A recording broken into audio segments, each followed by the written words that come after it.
एडिना groups of institutions pharmacy and engineering college प्रदेश के शीर्ष कॉलेजों में शामिल। पता है NH 86 लेहदरा नाका, भोपाल रोड, सागर, मध्य प्रदेश। भूपेश जी ने कही, किसान के सामने चुनौती थी कि वो अनाज पैदा करता था लेकिन अपना मूल्य तय नहीं कर सकता था। इस कानून ने वो अधिकार किसान को दिया तो लोगों के पेट में बेचैनी हो रही। मैं उनसे पूछना चाहता हूं, हम कहते थे कि हमारी तुलाई कम हो रही है, मंडी में लूट हो रही, उस पर अंकुश लगा, तब लोगों को तकलीफ हो रही है।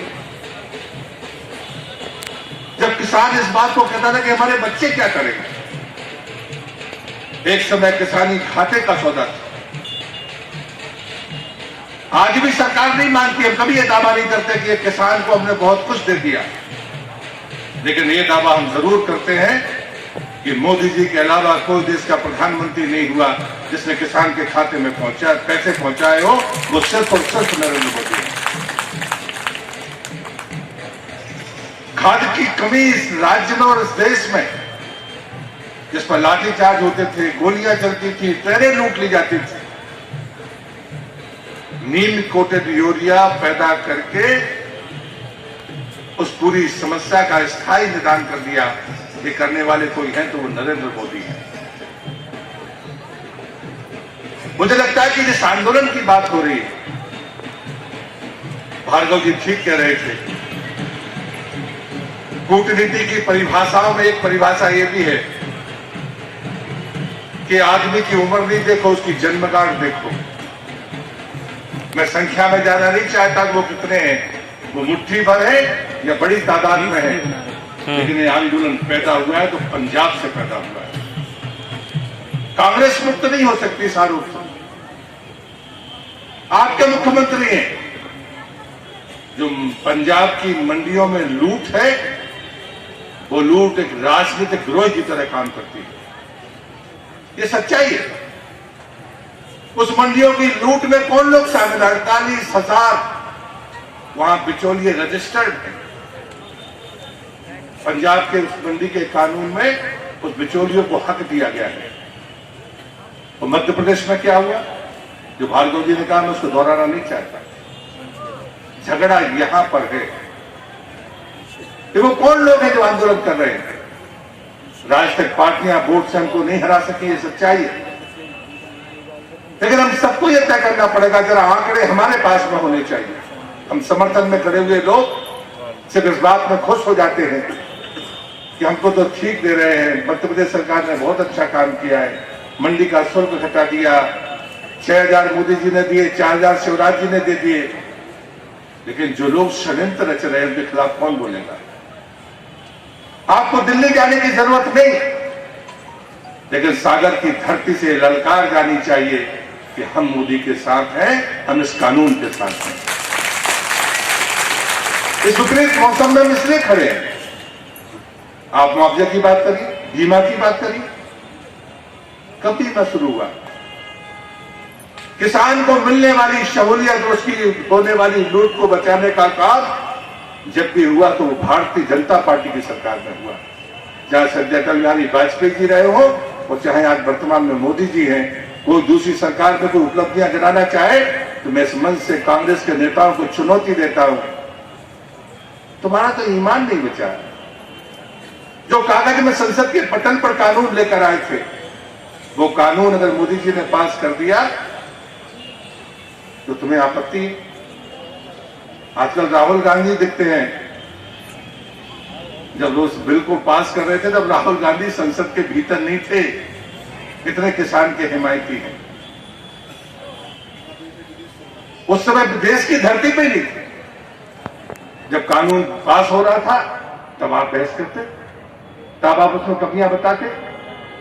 पंजाब की प्रदेश सरकार ने कानून लागू नहीं किया। ये कानून अनिवार्य रूप से नहीं है, जिस राज्य सरकार को मानना है तो माने, ना मानना हो तो ना माने। जिस राज्य के किसान आंदोलन कर रहे हैं उस पंजाब में कानून लागू नहीं है। आपत्ति किस बात पर है? मध्य प्रदेश में कानून लागू था, इसलिए किसी ने लूट की किसान के साथ उसको जेल जाना पड़ा, भूपेंद्र जी ने आपके सामने बताया है, ये है उस कानून की ताकत। लेकिन आप मानना नहीं चाहते, तो बड़ा सामान्य सा चुटकुला जो हम सब सुनते रहते हैं। गांव में दो लोगों में विवाद हो गया, एक ने कहा कि गाय के 4 पैर होते हैं, एक ने कहा कि गाय के 5 पैर होते हैं, हार जाएंगे तो तुम अपनी जमीन दे देंगे। बड़ी बहस चली, बाकी लोग इकट्ठे हो गए। एक ने कहा कि 4 होते हैं, उसने कहा नहीं 5 ही होते हैं। तय हुआ कि भाई कल बैठेंगे, गांव इकट्ठा होगा, गांव की पंचायत होगी।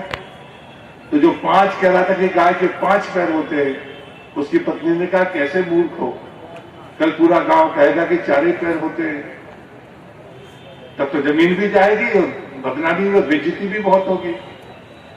उसने कहा कि जब मैं मानूंगा तब तो 4 पैर होंगे।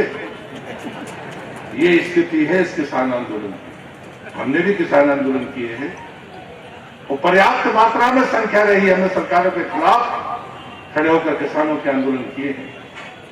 लेकिन अगर आपको अधिकार चाहिए तो उसके लिए तर्क होना चाहिए, कुतर्कों से अधिकार नहीं मिलते।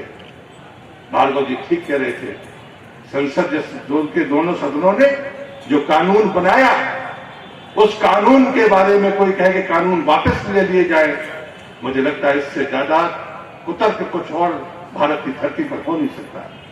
सरकार तैयार है, सरकार कह रही है कि हम सारे किसी भी बिंदु पर बात करने के लिए तैयार है। आपने टीवी में देखा होगा, किसान नेता आए थे, उनके पास में वार्ता के बिंदु नहीं थे, बिंदु भी सरकार ने बना कर दिए।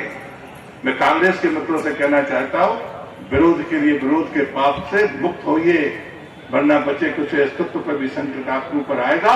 यही किसान आपको जवाब देगा जब वोट का मौका आएगा, तब साफ करना कि कौन भला करता है और कौन बुरा करता है।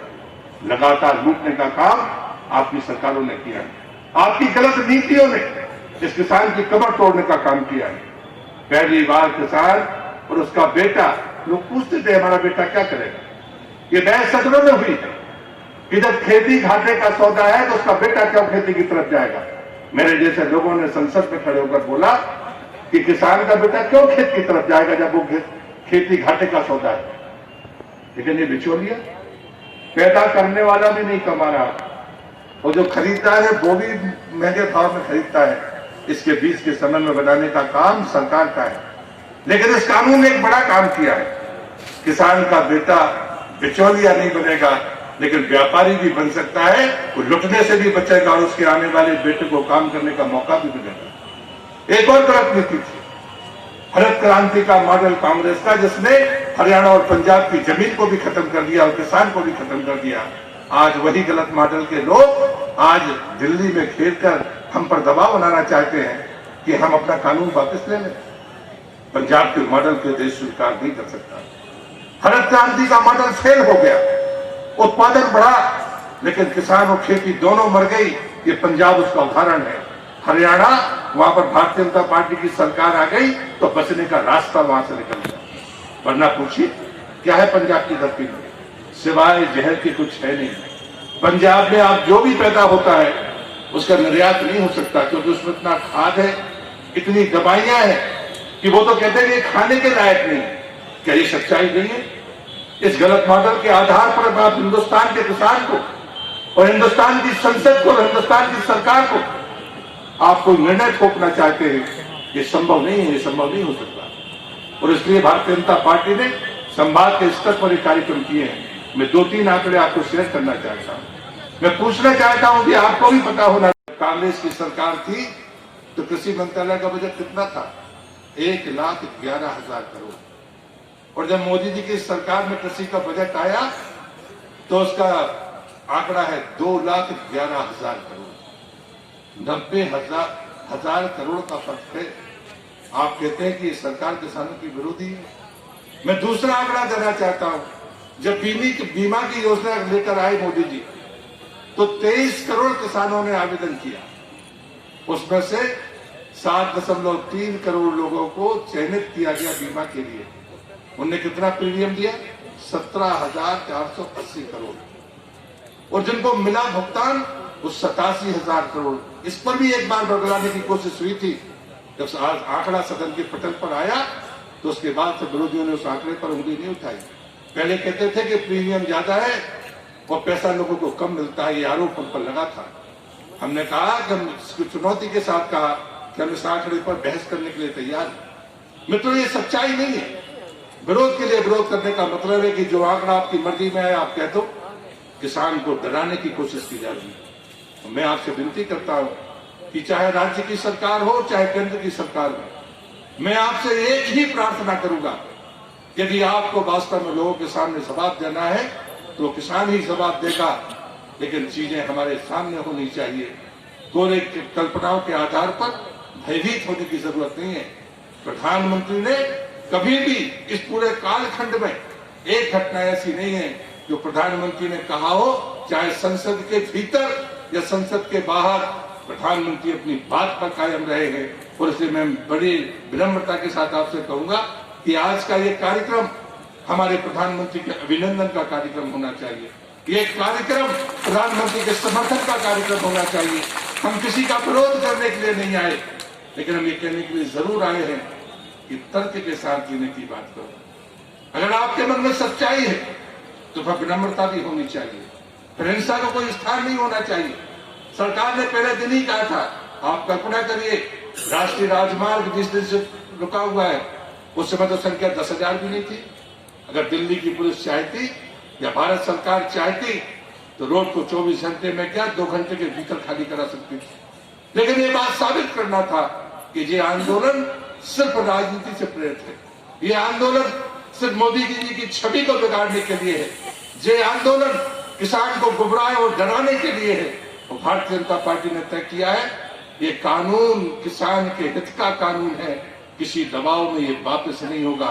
हाँ, कोई गलतियां आप बताएंगे, अगर कोई आशंकाएं आप बताएंगे तो हम सुधारने के लिए तैयार है।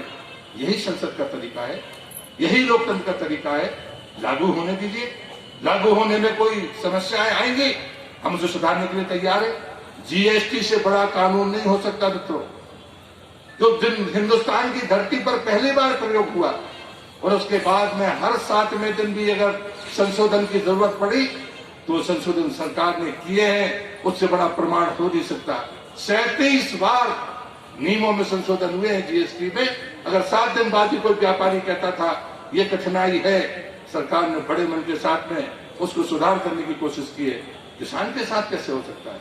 किसान हमारा अन्नदाता है।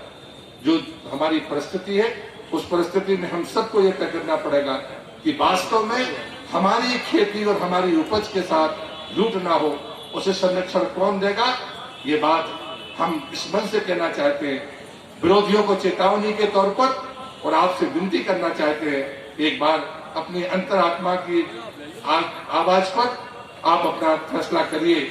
और उसके बाद मोदी जी जैसे नेतृत्व के साथ आने वाले 3.5 वर्षों में हम अपने प्रगति का मार्ग और प्रशस्त करें। वो दिन हम अपनी आंखों से देखें कि किसान की उपज का उसको वाजिब तो मूल्य मिल रहा है, उसकी आमदनी दुगनी हो गई, ये तय करना पड़ेगा। ये बड़ी चुनौती है। जमीन हमारी उतनी ही है, जनसंख्या बढ़ती जा रही है, उसका बेटा कहां पर जाएगा? और इसलिए खेती भी बचानी है और किसान भी बचाना है। ये 2 काम जिसके लिए मोदी जी अग्रसर है। और उसी का परिणाम था फसल बीमा योजना, उसी का परिणाम था किसान के खाते में पैसा पहुंचाना, और उसी का परिणाम है कि जो किसान यहाँ पर है 18 एकड़ से कम खेती पर अगर ट्रैक्टर होगा तो वो ट्रैक्टर भी जाएगा और जमीन भी लेकर जाएगा। ये वैज्ञानिकों का आकलन है।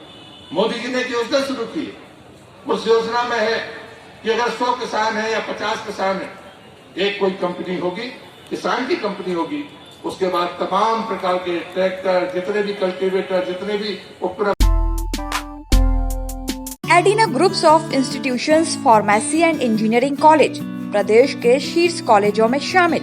B pharma, M pharma, B tech, M tech, civil mechanical, computer science, electronics and electrical. समय समय पर सेमिनार, कॉन्फ्रेंस, देश विदेश से ख्याति प्राप्त विषय विशेषज्ञों के lectures, personality development, spoken English, group discussion, industrial visit, campus placement, खेल एवं सांस्कृतिक गतिविधियाँ, गर्ल्स एंड बॉयज हॉस्टल्स, सर्वाधिक green campus, extra classes weak students के लिए। शहर के शोरगुल से दूर, बस सुविधा शहर के कोने कोने से उपलब्ध है। 100% प्लेसमेंट असिस्टेंस। हमारा पता है NH 86 लेहदरा नाका, भोपाल रोड, सागर मध्य प्रदेश। हमारे नंबर हैं 7987796396, 8109570490।